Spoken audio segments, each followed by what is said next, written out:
Hyper-threading prosesor pertama kali dibuat oleh Intel dan diperkenalkan pertama kali pada prosesor Xeon dan juga Intel Pentium 4 HT. Sampai sekarang teknologi ini masih terus digunakan dan terus dikembangkan. Tapi sebenarnya apa sih hyper-threading itu?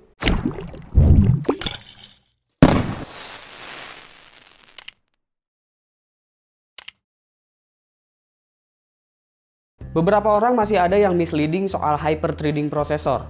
Contohnya seperti menganggap Core i3 adalah prosesor quad-core. Sebenarnya kalau kita bicara gampangnya, dengan adanya hyper-threading itu, maka OS kita akan membaca core lebih banyak daripada core aslinya. Atau bisa dibilang hyper-threading itu mengimplementasikan logical core di dalam sebuah physical core. Contohnya seperti Core i3. Core i3 ini sebenarnya hanya mempunyai 2 core aktif. Akan tetapi Core i3 memiliki 4 thread atau 4 logical cores. Contoh lainnya ialah Core i7 6700K. Dia mempunyai 4 core aktif dan juga 8 buah thread atau logical cores. Dan masih banyak lagi hyper-threading prosesor lainnya. Banyaknya logical cores inilah yang ditampilkan pada OS kita, sehingga si Core i3 tadi akan terlihat seolah-olah quad core. Sebenarnya kita bisa ngecek berapa banyak core aktif dan berapa banyak thread dari prosesor kita dengan menggunakan software CPU Z. Lalu apakah ini manipulasi? Dan apa sih sebenarnya tujuan dari hyper-threading ini? Ini bukan untuk memanipulasi, apalagi untuk menipu kalian.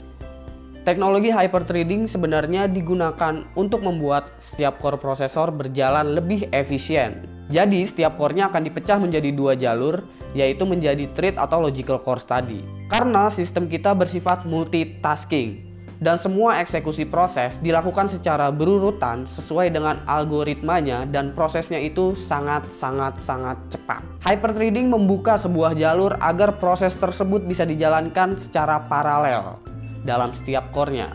Perintah paling sederhana dalam sebuah sistem komputer yaitu kode biner, yang dimana itu terdapat 2 buah perintah yaitu 0 dan juga 1. Kode biner ini harus disusun secara berurutan agar menjadi sesuatu nantinya.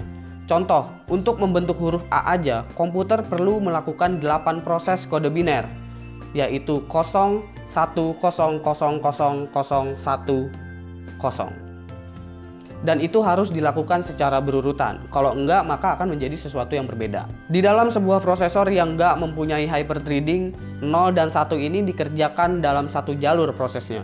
Ketika perintah pertama adalah 0, dan perintah kedua juga adalah 0, maka core harus menunggu proses 0 pertama itu selesai dieksekusi, baru dia bisa memproses 0 yang selanjutnya. Terkecuali perintah pertama adalah 0 dan perintah kedua adalah 1. Saat perintah pertama 0 dieksekusi, maka perintah kedua yaitu 1 sudah masuk ke dalam proses.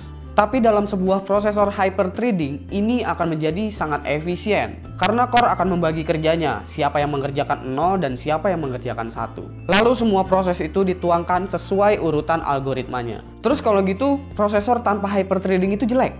Ya enggak juga, karena kemampuan dari setiap core prosesor itu berbeda-beda. Contohnya lagi ialah Core i3.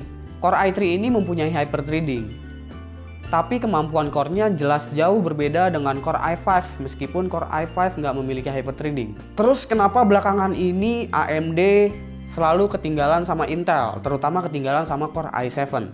Contohnya seperti FX 8370 yang mempunyai 8 core. Kalau menurut gue gini, belakangan ini semenjak Core i series muncul, memang AMD memfokuskan kinerja per core-nya dan menambahkan setiap core pada prosesornya agar membuat prosesor si AMD ini jadi lebih cepat. Sementara Intel saat itu nggak cuma memikirkan kinerja per core aja. Intel juga mencoba membuat prosesornya menjadi lebih efisien, baik dari segi TDP maupun dari segi kinerja daya per core-nya. Tapi dalam beberapa skenario penggunaan, ada beberapa software atau game atau apapun lah itu yang memang membutuhkan core banyak. Jadi ya hyper-threading bisa dibilang nggak selalu unggul juga. Dan buat pengguna AMD tenang aja, karena AMD juga udah menggunakan teknologi hyper-threading ini pada AMD Zen, yang mungkin nanti akan menjadi persaingan yang sangat menarik dengan Intel. Pesan gua kali ini adalah, kita nggak bisa menentukan prosesor hanya dengan melihat berapa banyak core-nya dan juga berapa besar clock speed-nya. Melihat tes untuk kebutuhan yang kita inginkan adalah solusi terbaik untuk menentukannya. Ya mungkin segitu dulu kepo teknologi kali ini soal hyper-threading. Mohon maaf apabila gua ada salah. Silahkan komentar di bawah kalau misalkan lu mau tanya-tanya, mau diskusi, atau mau kasih koreksi buat gua. Jangan lupa like, share, dan subscribe jika video ini bermanfaat buat kalian semua. Follow sosial media gue juga ada di sini dan juga di description. Gue Subki dan seperti biasa, sampai jumpa di lain kesempatan. Gelas mana gelas? Tumben gak ada gelas ini.